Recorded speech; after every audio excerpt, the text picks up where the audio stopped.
Hello guys, good evening everybody. Welcome back my second video.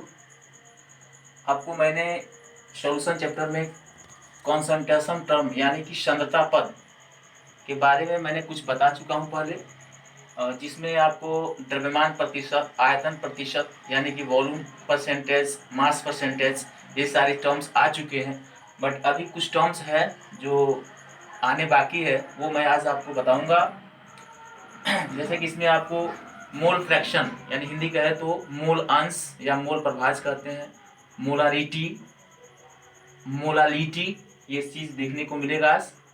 तो चलिए शुरू करते हैं आज हम मोल फ्रैक्शन से।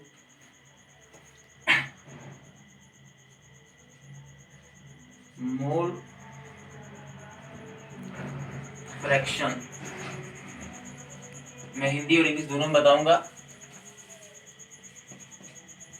मोल फ्रैक्शन को बच्चों हिंदी में हम लोग कहते हैं मोल अंश, या बोले तो मोल प्रभाज, या कोई और कह सकता है तो मोल भिन्न भी कहते हैं इसको बच्चों, ये भी जान जाइए, मोल भिन्न ये भी कहते हैं। तो what is mole fraction? Mole fraction क्या होता है? कहेंगे the ratio of the ratio of moles of a matter कहे या कंपोनेंट कहे, ऑफ अ मैटर और component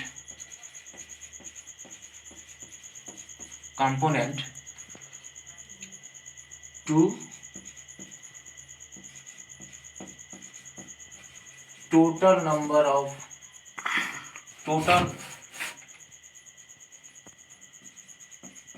moles of a solution। कहने का मतलब the ratio of moles of a matter और component to the total moles of a solution. किसी भी सॉल्यूशन में, किसी विलियन में किसी एक पदार्थ का जो मोल होगा या किसी एक घटक का जो मोल होगा तथा उसमें टोटल जितने मोल्स प्रेजेंट होंगे उससे डिवाइड करने के बाद में मोल फ्रैक्शन आता है। तो हम लोग कहेंगे कि किसी भी बिलियन में किसी एक कंपोनेंट के या एक घटक के मोल तथा टोटल मोल्स के अनुपात को मोल फ्रैक्शन कहते हैं। तो इसमें एक घटक का मतलब बच्चों की, जैसे आप जानते हैं कि सॉल्यूशन जो बनता है, जैसे मान लीजिए a प्लस बी है और ये मिलकर के आपको सॉल्यूशन बनाता है, ये मिलकर a और b मिलकर सॉल्यूशन बना। तो यहाँ पे मान लीजिए ये एक सॉल्यूट है और एक जो है प्लस सॉल्वेंट है।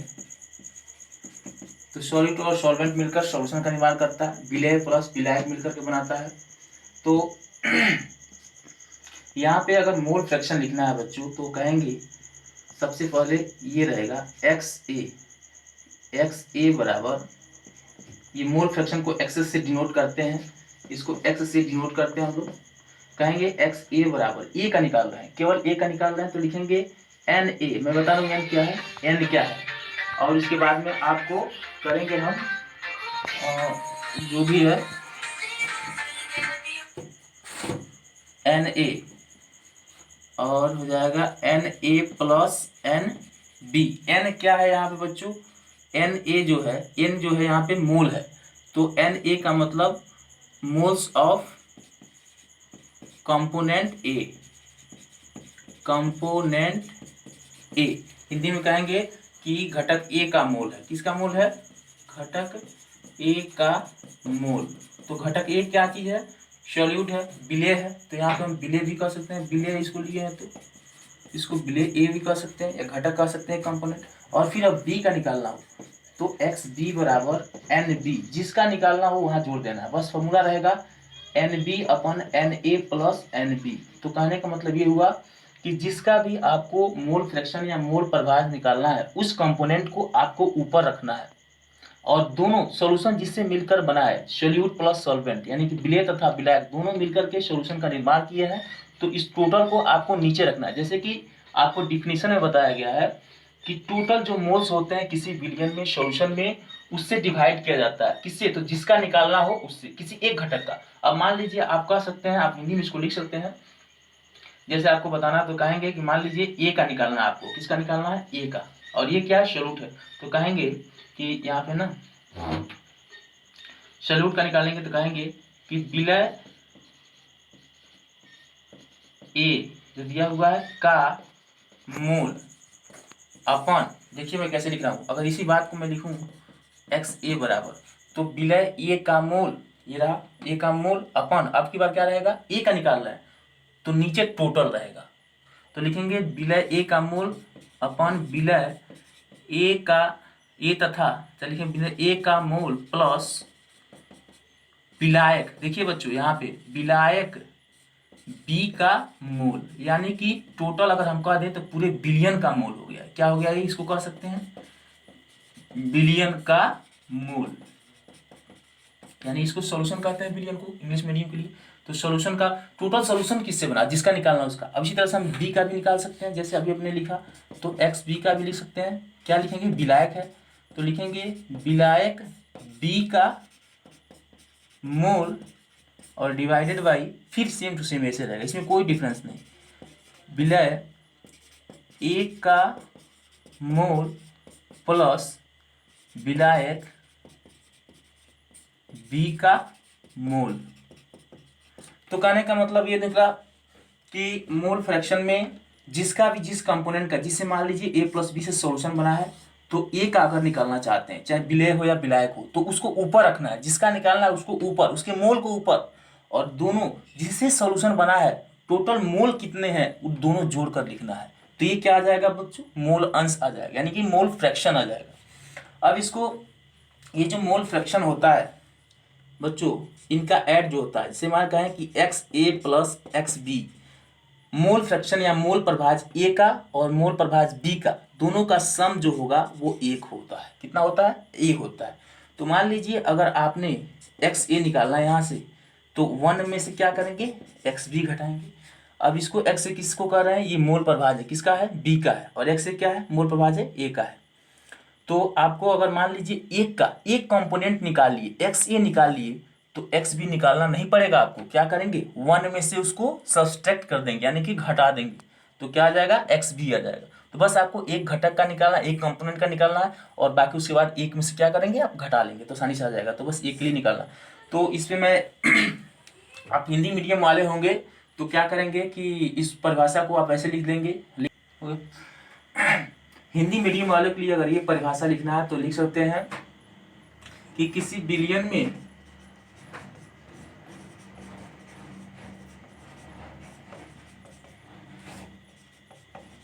एक घटक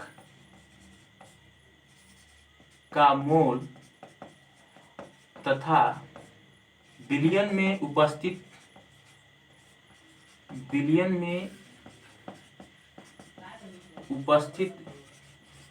कुल मोलों के अनुपात को, ये हिंदी मीडियम वालों के लिए है, अनुपात को मोल प्रभाज या मोल अंश दोनों लिख सकते हैं, कहा जाता है। तो बस ये रटना नहीं है, देख लो केवल क्या करना है। एक घटक, यानी कि एक घटक ये हो गया, किसी एक घटक दोनों से मिला था, और टोटल देखो कुल मोलों के अनुपात, कुल मोलों के अनुपात को, जाहिर मेरी बात मुझे लग रहा है कि आपको समझ में आ रहा होगा। ये बात हो गया। चलिए इस पे एक मैं न्यूमेरिकल कराता हूँ, ये बहुत ही अच्छा एक टर्म है, न्यूमेरिकल एक करता हूँ मैं इसे। स्टॉप करो। तो एक न्यूमेरिकल करते हैं इस पे, मोल फ्रैक्शन पे क्वेश्चन है। In a vessel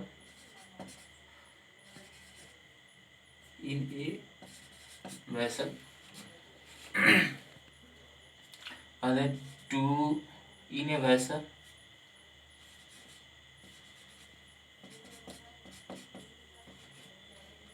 2 gram NH3 and 2 gram NH3 कर दें एंड 4 ml कर दें वाटर, न्यूमेरिकल में इतना ग्राम वाटर present, then लिखेंगे present in this mixture, in this mixture find out, in this mixture find the mole fraction, find the mole fraction of each component in बस ऐसे each component। देखिए कह रहा है किसी बर्तन में 2 ग्राम NH3 अमोनिया है और 4 ग्राम वाटर प्रेजेंट है, तो कह रहा है इस मिक्सचर में मोल फ्रैक्शन ईच कंपोनेंट, यानी कि दोनों कंपोनेंट का निकालेंगे। तो आप हिंदी मीडियम वाले होंगे वो न्यूमेरिकल लिख सकते हैं कि एक बर्तन में 2 ग्राम अमोनिया तथा 4 ग्राम वाटर प्रेजेंट है, तो इस मिक्सचर में मोल फ्रैक्शन प्रत्येक घटक का ज्ञात करें। हिंदी मीडियम वाले लिख लेंगे। इसका सॉल्यूशन होगा बच्चों, निकाल सकते हैं। तो मैंने बताया था कितना कितना मिला हुआ है, देखिए ऐसे बनाना है। मान लीजिए 2 ग्राम क्या है NH3 है बच्चों, प्लस क्या मिला हुआ है 4 ग्राम वाटर मिला हुआ है H2O है, तो मिल करके क्या बना है बच्चों, सॉल्यूशन बना है। तो ये मिलने के बाद सॉल्यूशन बना है, तो आपको प्रत्येक कंपोनेंट का, ईच कंपोनेंट का मोल फ्रैक्शन या मोल प्रभाज निकालना है। तो आप क्या कर सकते हैं, सबसे पहले एक का निकालेंगे तो लिखेंगे अमोनिया का, तो बच्चों मोल फ्रैक्शन का साइन क्या होता है, चिन्ह क्या होता है, X होता है, और लिखेंगे XNH3। तो मोल फ्रैक्शन का मैंने बताया था डिफिनीशन मोल प्रभाज का कि मोल्स ऑफ अ कंपोनेंट, एक मोल जो भी निकालना है उसका कंपोनेंट, तो लिखेंगे हम लोग क्या लिखेंगे N लिखेंगे, क्या लिखेंगे, जहां वहां A था तो A लिखे, तो यहाँ पे क्या लिखेंगे NH3 एंड डिवाइडेड बाई क्या चीज, इसका निकालना है पहले तो इसको ऊपर रखेंगे, अगर इसका निकालना होता तो इसको ऊपर रखते।